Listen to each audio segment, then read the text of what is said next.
삼성전자와 SK하이닉스, 흔히 삼전닉스라고 부르는 이 두 종목. 지난 한 주 사이에 SK하이닉스는 하루 만에 8% 넘게 빠졌고 코스피는 5% 넘게 급락했습니다. AI 거품이 꺼지는 것 아니냐는 공포가 시장을 덮쳤죠. 그런데 바로 이 순간 누군가는 패닉에 빠져 던지고 있고 또 누군가는 조용히 사모으고 있습니다. 도대체 지금 삼전닉스를 어떻게 해야 할까요? 결론부터 말씀드리면 이 영상을 끝까지 보지 않고 감으로 매매하면 손해볼 가능성이 높습니다. 오늘은 감정이 아니라 철저히 숫자로만 따져보겠습니다. 실적, 큰손들의 수급, 중국의 추격, 그리고 가장 중요한 빅테크의 투자 데이터까지 지금부터 하나씩 풀어드리겠습니다. 먼저 펀더멘털입니다. 지금 삼전닉스는 매분기 사상 최대 실적을 갈아치우고 있습니다. 삼성전자는 2026년 1분기에 매출 133조 원, 영업이익 57조 2천억 원을 기록했습니다. 영업이익률이 무려 43%에 육박합니다. 1년 전 같은 기간과 비교하면 영업이익이 756%, 그러니까 8배 넘게 폭증한 겁니다. 더 충격적인 건 삼성전자가 작년 한 해 동안 번 영업이익 43조 원을 단 한 분기 만에 뛰어넘었다는 사실입니다.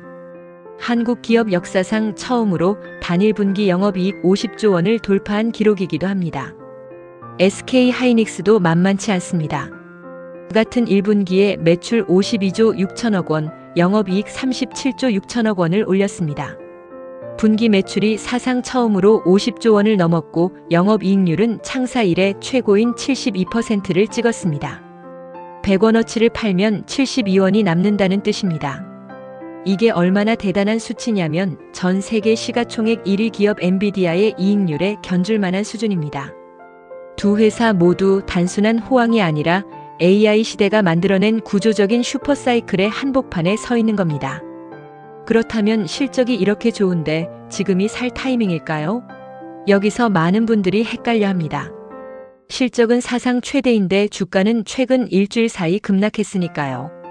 6월 26일 SK하이닉스는 하루에 8% 넘게 떨어졌고 6월 말 기준 주가는 267만 원대까지 밀렸습니다. 불과 며칠 전 사상 최고가였던 298만 원에서 빠르게 조정을 받은 겁니다. 핵심은 이겁니다. 지금의 하락은 회사가 나빠져서가 아니라 시장 전체의 공포와 수급 쏠림 때문에 벌어진 일이라는 것. 기초 체력은 오히려 역대 최고를 향해 가고 있습니다. 이렇게 기업 가치는 멀쩡한데 외부 변수로 주가만 빠질 때 노련한 투자자들은 이 구간을 위험이 아니라 기회로 봅니다.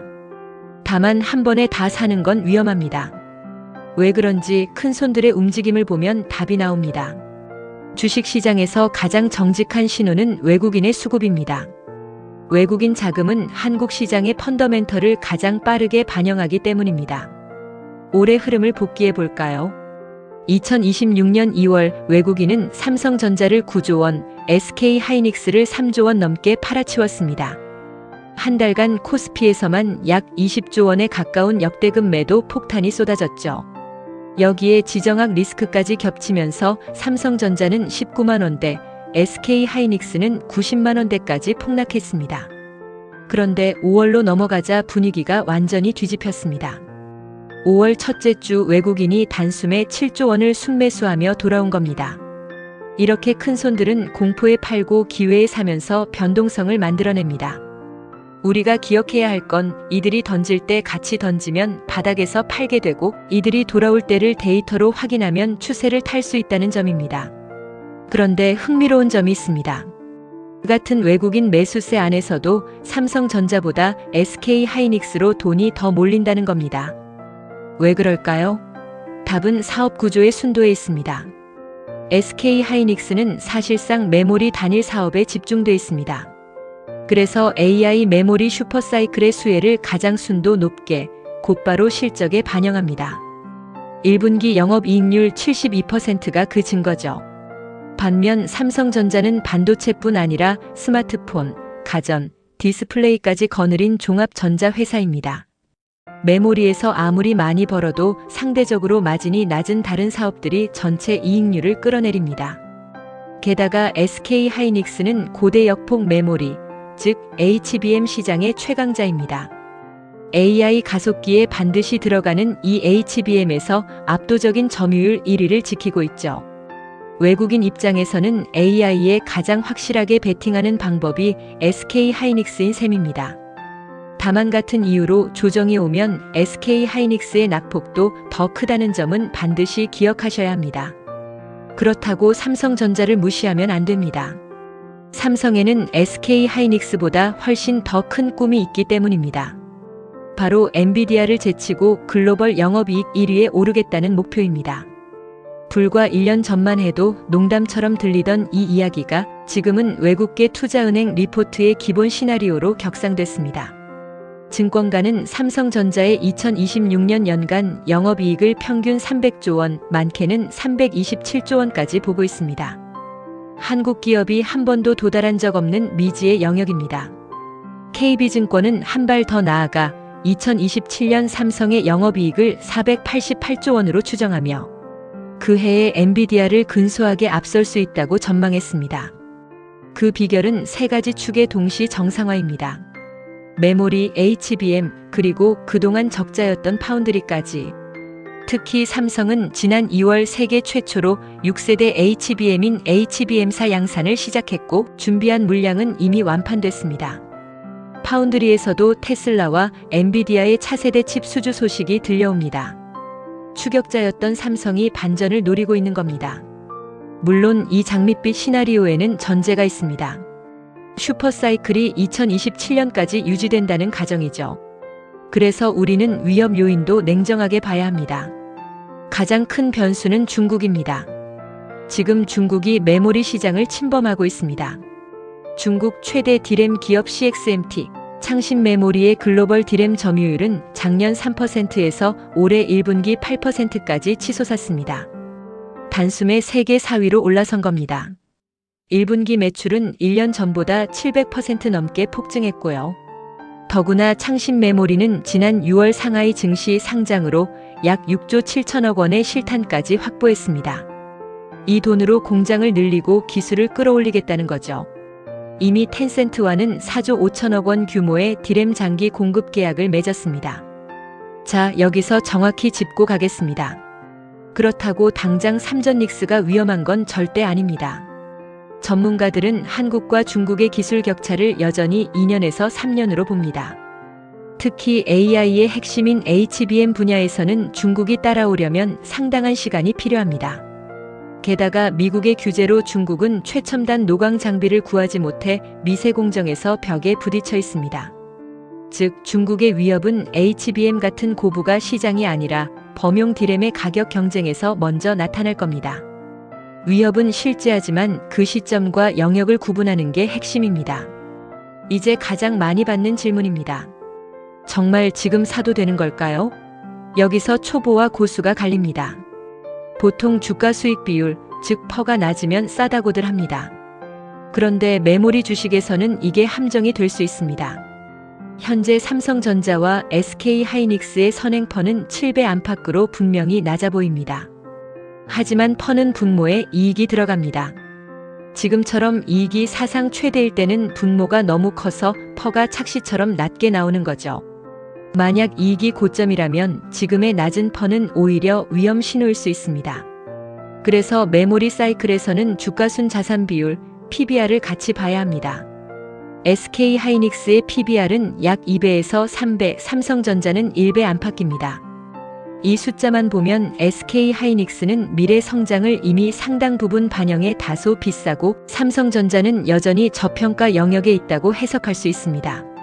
참고로 미국 마이크론은 퍼가 10배가 넘습니다.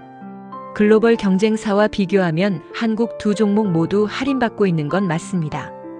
정리하면 단기 트레이딩이라면 SK 하이닉스, 저평가 매력과 안정성이라면 삼성전자. 무엇에 베팅하느냐에 따라 답이 달라집니다. 그런데 사실 삼전닉스 투자에서 분기 실적보다 더 먼저 봐야 할 데이터가 있습니다. 바로 빅테크의 캐파 자본 지출 규모입니다.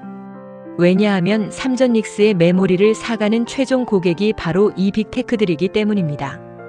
이들이 돈을 쓰면 삼전닉스가 법니다. 2026년 아마존, 마이크로소프트, 구글, 메타, 오라클 5곳의 합산 설비 투자는 약 7,400억 달러, 우리 돈으로 1,080조 원에 이를 전망입니다. 작년보다 무려 75%나 급증한 규모입니다. 아마존 한 곳만 2천억 달러를 씁니다. 더 중요한 신호가 있습니다. 이 빅테크들이 2026년 디램 수요를 작년의 2배로 추가 요청했다는 점입니다. 즉, 메모리 부족이 끝나기는커녕 더 심해질 거란 뜻이죠. 삼성전자도 이미 2027년 수요까지 미리 주문이 들어오고 있다고 밝혔습니다. 그래서 우리는 매분기 실적 발표를 기다리기보다 이 빅테크들의 투자 계획과 클라우드 성장률을 먼저 추적해야 합니다. 그게 삼전닉스의 미래를 가장 빨리 보여주는 선행 지표니까요. 그러면 최근의 급락 AI 거품 논란은 어떻게 받아들여야 할까요? 실제로 국제결제은행 BIS는 빅테크들이 무리하게 투자하고 있다고 경고했고, 오라클의 현금 흐름 악화, 오픈 AI의 상장 연기 같은 소식이 공포를 키웠습니다. 마이크로소프트 주가는 6월 한 달에만 20% 넘게 빠졌죠.